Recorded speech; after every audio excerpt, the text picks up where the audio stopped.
नमस्कार, जोहार एंड जय हिंद। मैं योगेश सर आप सभी का स्वागत करता हूं टेट खोरठा के इस सेशन में।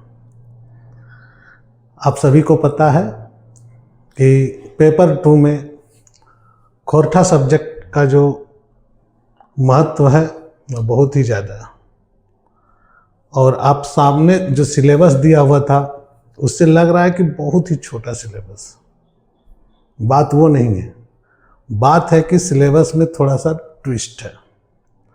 अब यहाँ पर हम लोग क्षेत्रीय भाषा खोरठा में जो टॉपिक उठा रहे हैं आज, वह है खोरठा भाषा एवं स्थानीय भाषिक समुदाय का परिचय। एक टॉपिक दिख रहा है यहाँ पर कि खोरठा भाषा एवं स्थानीय भाषिक समुदाय के साथ में इनका जो है परिचय करना। लेकिन ये सिर्फ एक टॉपिक नहीं है, ये सिर्फ एक टॉपिक नहीं है। यहाँ पर इस टॉपिक के साथ में कई चीज़ें और जुड़ जाती है।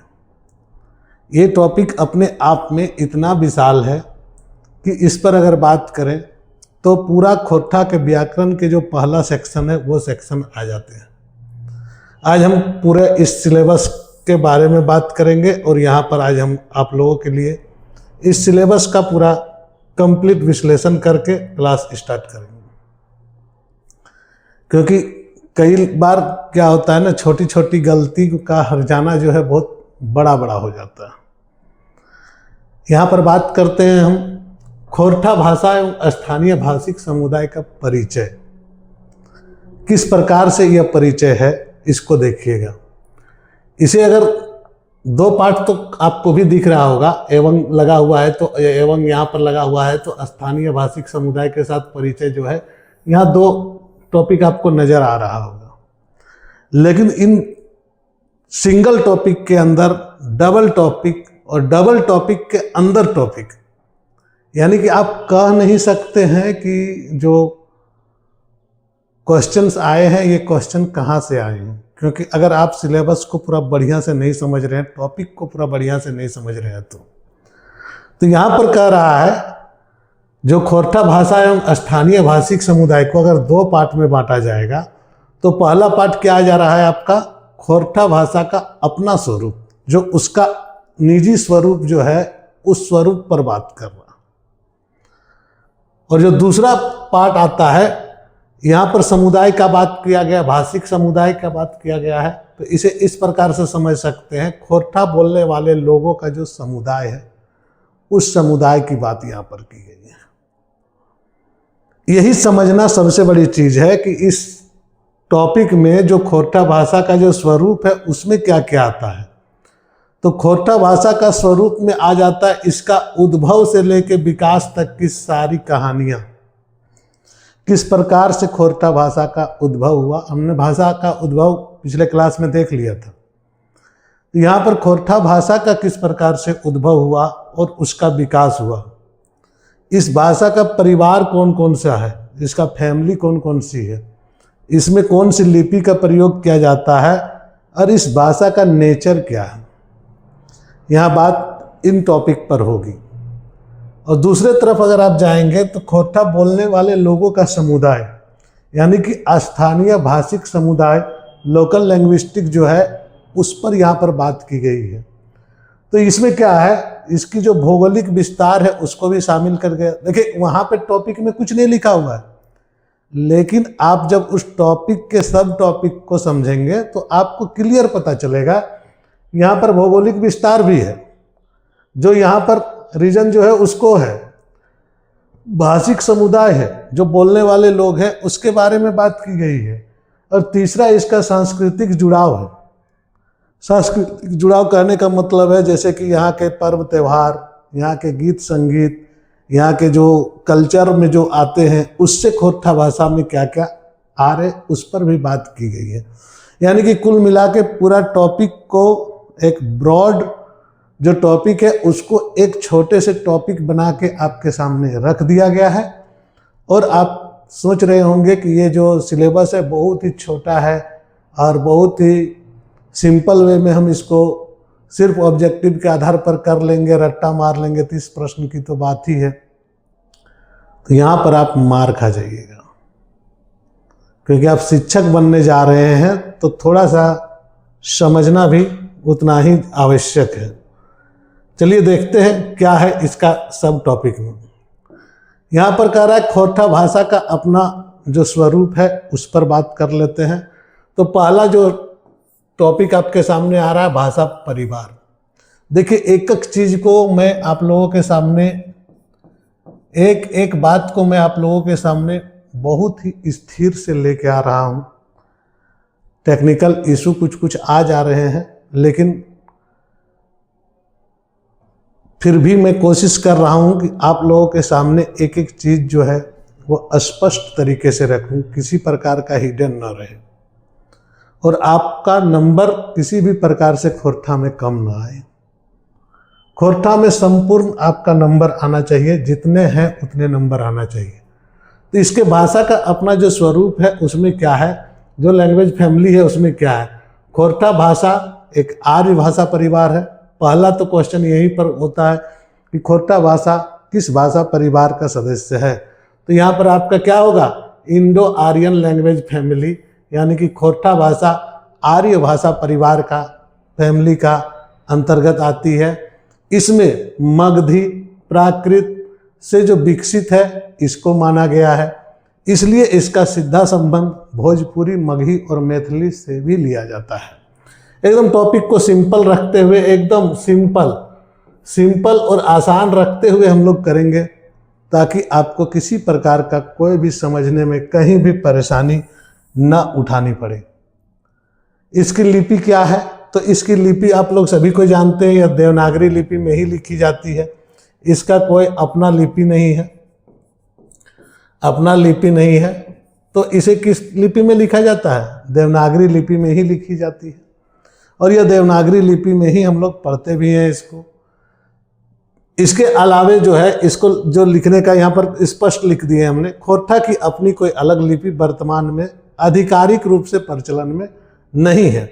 लिखने के लिए मुख्य रूप से देवनागरी लिपि का ही हम लोग क्या करते हैं, प्रयोग करते हैं। देवनागरी लिपि का ही प्रयोग करते हैं। नेक्स्ट, इस भाषा का नेचर क्या है, तो यह कौन सा भाषा है, तो यह सदानी भाषा है।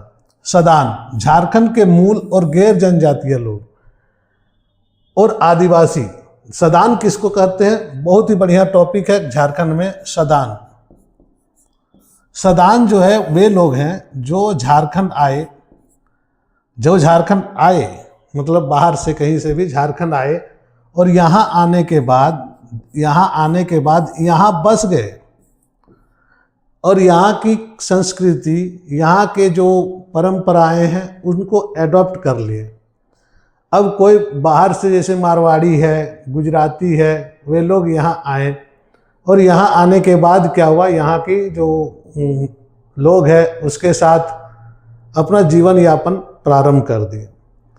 अब इसी बीच में एक बात और आ जाती है कि आखिर ये लोग आपस में जो संपर्क का भाषा रखेंगे वो क्या रखें। कोई जैसे जनजातीय लोग हैं उनकी अपनी बोलचाल थी और सदानों की अपनी बोलचाल थी। इस बीच में जो सेतु का काम किया, यानी कि जो ब्रिज का काम किया, जो पुल का काम किया, वह पुल का काम कौन किया, तो खोरठा भाषा ने किया। इसीलिए इसे, इसका नेचर में देखा जाता है यह एक सदान और आदिवासियों के बीच संपर्क भाषा के रूप में जाना जाता है। संपर्क भाषा यानी कि ब्रिज, संपर्क भाषा यानी कि ब्रिज लैंग्वेज जिसको बोल सकते हैं, इस ब्रिज लैंग्वेज के रूप में इसे जाना जाता है। क्या, तो ब्रिज लैंग्वेज के रूप में, संपर्क भाषा के रूप में जाना जाता है।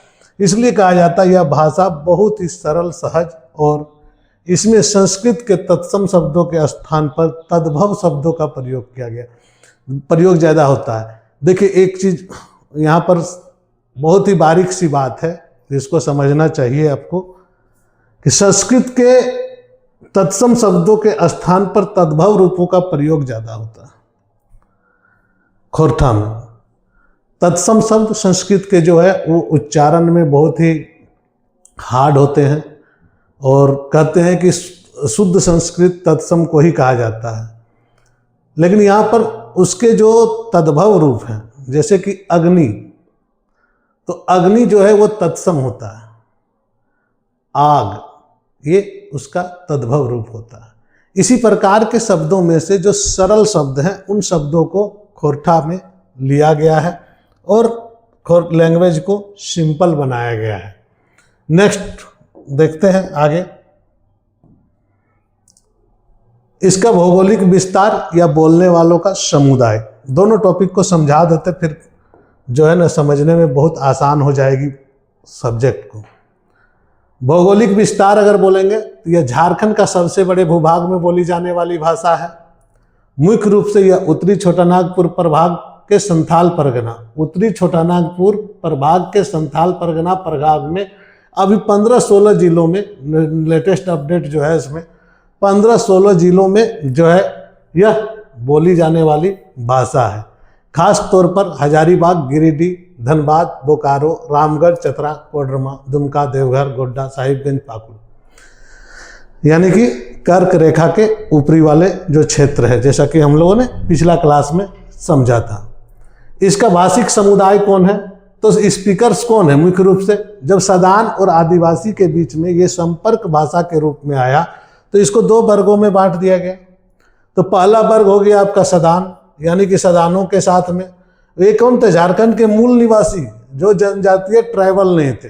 यहाँ पर जान लीजिए सदान के बारे में बहुत सारा गलतफहमी है, लेकिन सदानों की सीधी साधी एकमात्र परिभाषा ये है कि झारखंड के मूल निवासी जो जनजातीय नहीं है, यानी कि जो ट्राइबल नहीं है, वे सदान कहलाते हैं।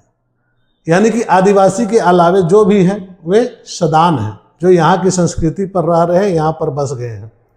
दूसरा है यहाँ के जनजाति जो भाषिक समुदाय के अंतर्गत आते हैं। संथाल, मुंडा, ओरांव जैसी जनजातियाँ जो सदानों के साथ संवाद करने के लिए खोरठा भाषा का प्रयोग करते हैं।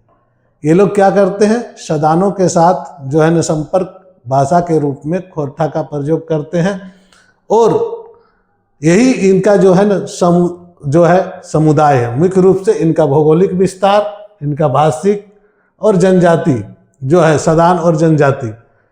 और एक चीज हो जाता है कि इसमें जो आपका जो बोलने वाले समुदाय है, इनका सांस्कृतिक जो महत्व है, यानी कि संस्कृति से जो रिलेटेड बात है वह भी यहाँ पर चलती है। और यह क्या कहता है? सांस्कृतिक जुड़ाव। खोरठा भाषक समुदाय मुख्य रूप से प्रकृति प्रेमी है, और प्रकृति प्रेमी होने के वजह से, जो प्रकृति पूजक होने के वजह से यहाँ पर कई तरह के त्यौहार मनाए जाते हैं। खास करके सरहुल हो गया, आपका कर्मा हो गया, इस टाइप के जितने भी चीज़ हैं, जितने भी त्यौहार हैं, जिन त्यौहारों में स्थानीय गीतों का बहुत बड़ा रोल होता है, वह सभी चीज़ें यहाँ पर होती है। यानी कि इस भाषा के विकास में जो स्थानीय जो संस्कृति है उसने भी बहुत बड़ा रोल प्ले किया है। तो यहाँ पर कहते हैं कि जैसे लोकगीत हो गया, पर्व त्यौहार में लोकगीत हो गया, आपका लोक कहानियाँ हो गया, किंवदंतियाँ हो गया, इससे जो है ना भाषा का विकास हुआ है। ये आपके सिलेबस में है, इसलिए आपको जानना बेहद जरूरी है। अब हम लोग यहाँ पर देखें खोरठा भाषा की उत्पत्ति कैसे हुई। यहाँ मेन टॉपिक में आ जाते हैं, उतना समझना था। अब हम लोग मेन टॉपिक में आते हैं।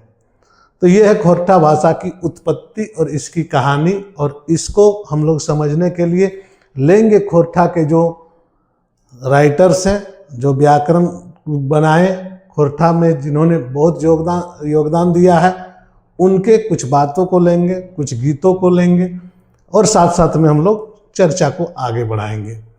तो चलते हैं खोरठा भाषा की उत्पत्ति। यहाँ पर क्या कहता है? खोरठा भाषा के जन्म ले खोरठा भाषा के विद्वान गुला के मत देखल जाए, और सबसे पहले मत देखल जाए अगर शिवनाथ परमाणिक जी के। शिवनाथ परमाणिक जी क्या कहते हैं खोरठा के बारे में, इस पर हम लोग बात करेंगे कि खोरठा की उत्पत्ति शिवनाथ परमाणिक जी के नज़र में क्या था।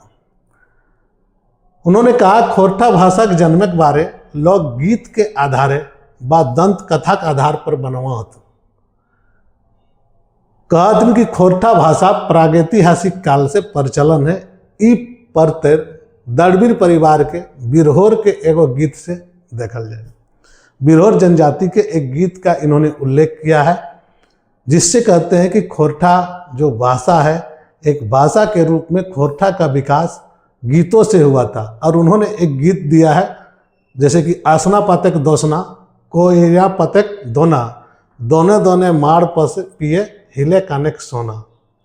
न आसना पातक एक लोकल फोल्क लोकगीत है और इसी के आधार पर उन्होंने कहा है। और एक साथ में और एक दिए हैं, ए डिंडा ओह डिंडा चल पोखर पीड़ा आइन देवो चीटा माटी लेप देवो पीड़ा। पीड़ा मतलब घर का जो देहरी होता है जिसमें बैठने के लिए बनाया जाता है।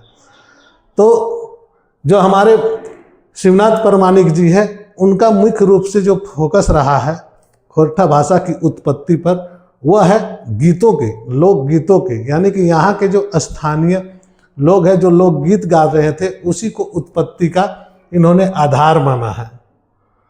चलिए आगे देखते हैं। दूसरा, doctor A K. Jha, doctor Ajit Kumar Jha बोलिए या डॉक्टर ए.के. झा जी, हाँ, इन्होंने खोरठा भाषा शब्द की उत्पत्ति के बारे में अपना विचार दिए हैं और उन्होंने क्या कहा है इसको देखेंगे। Ajit Kumar Jha, doctor Ajit Kumar Jha, doctor A K. Jha, कुछ भी लिखा हुआ हो सकता है। कहते खोरठा विद्वान डॉक्टर अजीत कुमार झा के मते है कि खोरठा भाषा का जन्म प्राचीन लिपि खरोष्ठी से भेल है। इंपॉर्टेंट क्वेश्चन है। प्राचीन लिपि जो है खरोष्ठी, उसी से खोरठा का जो है ना, खोरठा का भाषा का जन्म हुआ। उन्होंने कहा यह ध्वनि का परिवर्तन है, सिर्फ ध्वनि का परिवर्तन है और कुछ नहीं।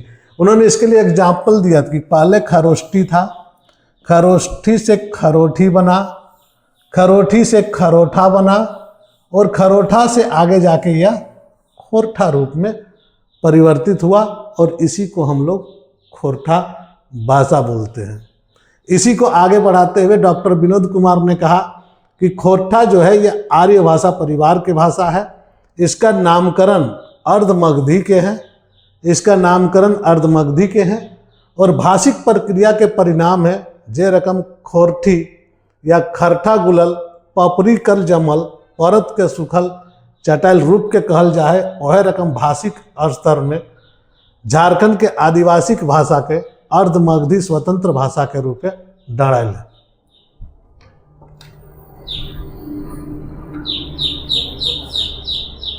अर्धमगधी डायल है, झारखंड के आदिवासी भाषा के रूप में इसको माना जा रहा है, यानी कि आर्य भाषा परिवार का है और अर्धमगही, मगधी ने अर्धमगही रूप में कौन कहते हैं, तो विनोद कुमार जी का यह मत है। चलिए आगे बढ़ते हैं और नेक्स्ट मत देखते हैं किनका है। तो खोरठा भाषा का उत्पत्ति के एक बहुत ही पुराने और विद्वान जो हैं वह है कृष्णचंद्र दास जी आला। इनका नाम बहुत ही फेमस है, खोरठा के बहुत ही प्रकांड और सबसे बड़े कवि, पुराने कवि के रूप में जाने जाते हैं, लेखक कवि जो है खोरठा। उन्होंने तर्क दिया है कि खोरठा भाषा के जन्म खरोष्ठी से नाय बिचकुन खोरठा से भेल है। बोला खोरठा भाषा का जन्म किसी और से नहीं, खोरठा से ही हुआ है, जेकर माने वह है प्राकृत। किले की खोरठा एगो प्रकृति मूलक भाषा लगे। प्रकृति मूलक मतलब प्रकृति से उत्पन्न हुआ जो भाषा है वह है खोरठा, जो है प्रकृति मूलक भाषा है और प्रतीक से ले एकर जन्म खराठा से भेल है। यह ज्यादा तर्कपूर्ण लाग है। ये किसने कहा है, तो श्री कृष्ण दास जी आला जो है उन्होंने कहा, आला जी का मत में उन्होंने कहा खोरठा जो है वो प्राकृत का ही जन रूप है और उसी पर से अभी जो है ना खोरठा भाषा का जन्म हुआ है। इसी स्तर पर डॉक्टर बी.एन. ओहदार सर जी भी जो है उन्होंने अपना भाषा के उत्पत्ति पर जो मत दिया है उन्होंने क्या कहा है यह देखते हैं। बी.एन. ओहदार सर के अनुसार खोरठा भाषा के जन्म के बारे में कहोहत कि खोरठा के जन्म खरोष्ठी लिपि से भेल है, यानी कि खरोष्ठी लिपि का लेके जो चर्चा है, चाहे डॉक्टर बी.एन. ओहदार हो, बी.एन. ओहदार जी हैं और खरोष्ठी लिपि का जो मुख्य रूप से जो बात करते हैं वह कौन है? डॉक्टर अजित कुमार झा भी है। तो दोनों ने ही खोरठा को खरोष्ठी लिपि के साथ में जोड़ा है, यानी कि अजित कुमार झा और doctor BN. Ohdar, doctor Ajit Kumar Jha and doctor BN. Ohdar दोनों मानते हैं कि खोरठा का जन्म जो है वह खरोष्ठी लिपि से भेल है। और उन्होंने एक और विचार साथ में ऐड किया, कहा कि दूसरा विचार है, कहते ई भाषा के जन्म अपभ्रंश से जोड़ के देखल जाए पर है। अपभ्रंश भाषा जो है उससे जोड़ के देखा जा सकता है। पाली भाषा ध्वनि विशेषता जो है खोरठा से ज्यादा मिले है और प्रतिक्रिया के अनुकरणात्मक और अनुकरणात्मक खोरठा ज्यादा बेटा है। इनका कहना है प्रकृति का शब्द है खोरठा में, पाली का शब्द है खोरठा में, और खरोष्ठी लिपि से ही खोरठा का जन्म हुआ है। कौन? तो डॉक्टर बी.एन. ओहदार। आगे बढ़ते हैं और लास्ट देखते हैं इसका क्या है, मतलब सब सर्वमान्य मत। तो कहते हैं कि जो खोरठा भाषा का विकास अपभ्रंश भाषा रूप है, खोरठा भाषा के जन्म भेल हो जे भारत के भाषा परिवारक भाषा ले फरिच भाई जा है। हाँ, ये बात है कि 6ठी सदी में धर्म प्रचार, कलिंग आक्रमण और जुनतेत करेले जे मगध क्षेत्र ई खंडे एला, यहाँ इनकर संपर्क आदिवासी से भेला। यानी कि आप देखेंगे तो प्राचीन भारत का यहाँ पर बात किया जा रहा है। और प्राचीन समय में जब बौद्ध धर्म और जैन धर्म का उदय हुआ, जब बौद्ध धर्म और जैन धर्म का उदय हुआ उस समय की बात यहाँ पर की जा रही है। और उस समय कहा जा रहा है कि जो लोग उस समय कलिंग युद्ध के, कलिंग के लड़ाई जो है, यानी कि अशोक के काल में, जो सम्राट अशोक थे उसके काल में जो यहाँ पर आए, यानी कि झारखंड आए, झारखंड जो आए, उनका संपर्क किससे हुआ? आदिवासियों से। और जब इनका संपर्क आदिवासियों से हुआ तो उन्होंने आदिवासियों से एक संपर्क भाषा के रूप में जो है इस भाषा का प्रयोग किया। और यही भाषा धीरे धीरे खोरठा के रूप में हमारे सामने अभी वर्तमान समय में है। ये है खोरठा भाषा के विकास की कहानी। नेक्स्ट टॉपिक में हम लोग करेंगे आगे। तब तक के लिए धन्यवाद, जोहार एंड जय हिंद।